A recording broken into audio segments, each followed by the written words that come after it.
I do not expect you to understand the ways of magic I command, but you should know that I have been guarding the fate of the Aegis for a very long time.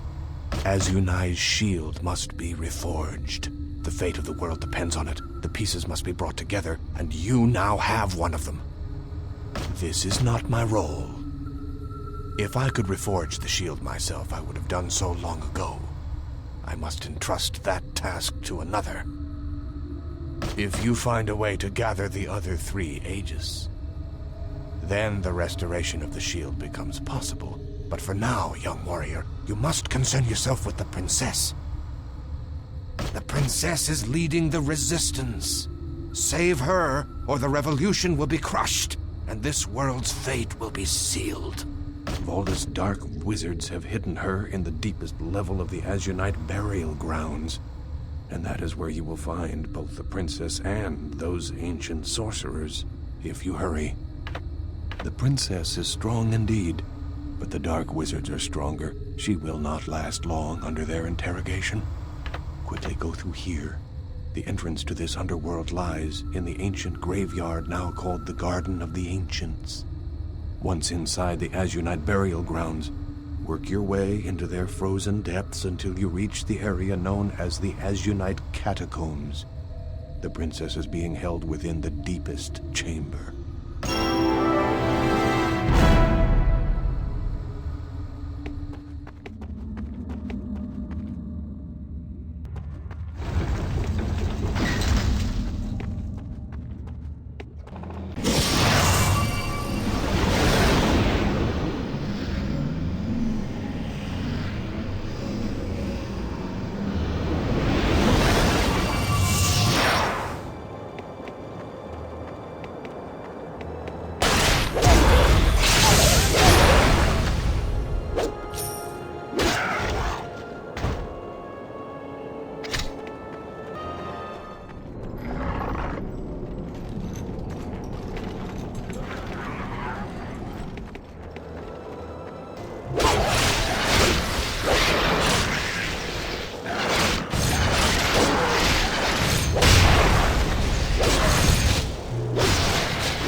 stranger. You seem to be a strong soul, full of life.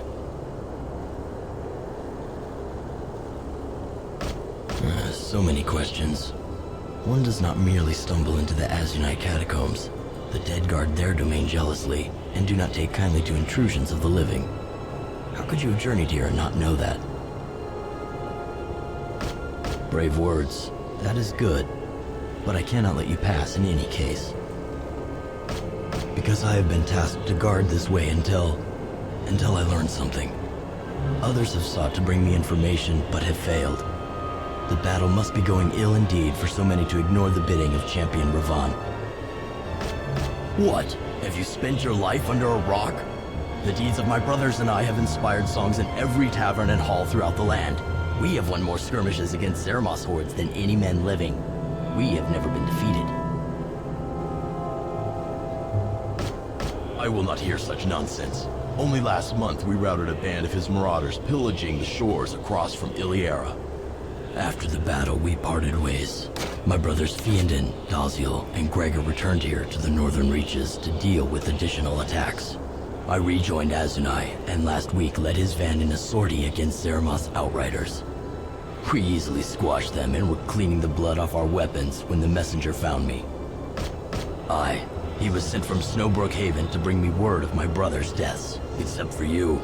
Somehow everyone knows the prowess of the champions of the North. No mortal man could hope to defeat one of us, let alone three at once. How could my brothers possibly be dead? I set out at once to see if the rituals had truly been performed. Yes, the rituals of my people. When a champion of the tribe dies, he must be mourned properly. His body is burned atop the sacred pyre while the minstrels sing all the tales of his deeds for 3 days and 3 nights. At sunrise on the 4th day, his ashes are placed in his coffin. And the coffin is interred within his personal crypt. If all was done properly, his death mask is placed atop his coffin and the crypt is sealed. Well, that's the thing. I do not know. I cannot remember anything further. It is as if my memory is in shadow somehow. I know that the crypts are nearby, just northeast over the hill in fact, but I cannot seem to gather the will to leave this place. It is very odd. I must know what became of my brothers. Check inside the crypts. If they are dead, their masks will be in place. Bring them to me so that I may see such proof as there might be for myself. I would be grateful. I will not stand in your way. Their crypts are to the northeast over the hill. You can find them on the southern side of the road. By the light of Ellen, dear, what folly is this? You bring the death mask of not only my 3 dear brothers, but a 4th?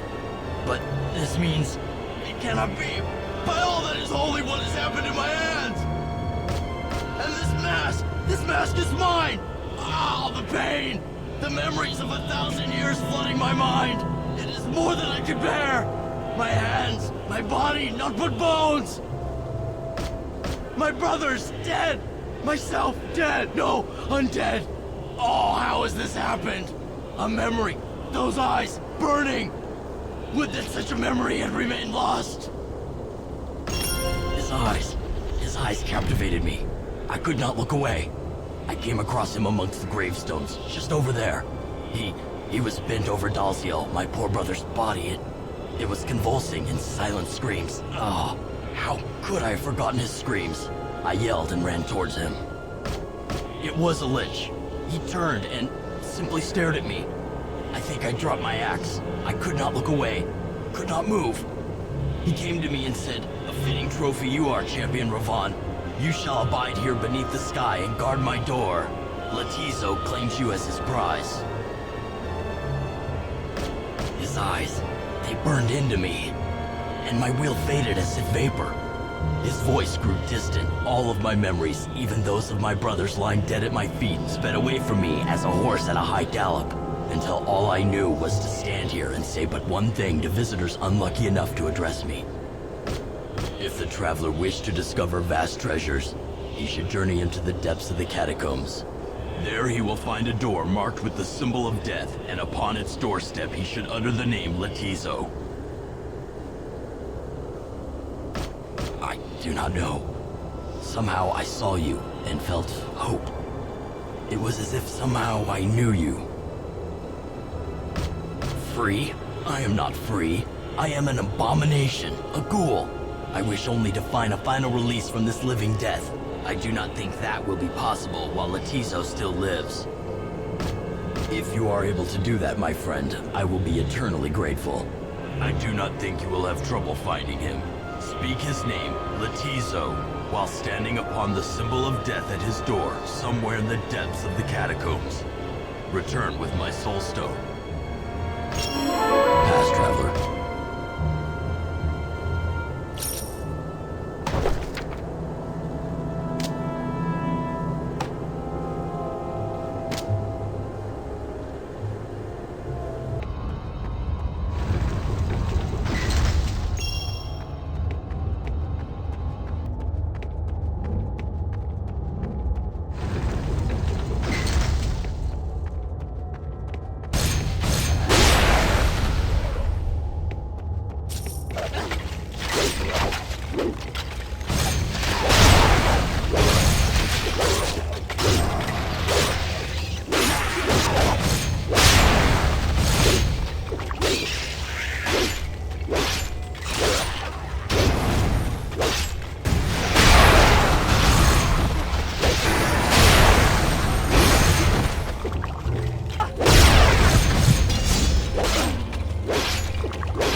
I suppose I owe you my thanks, although I could have handled those vultures well enough on my own.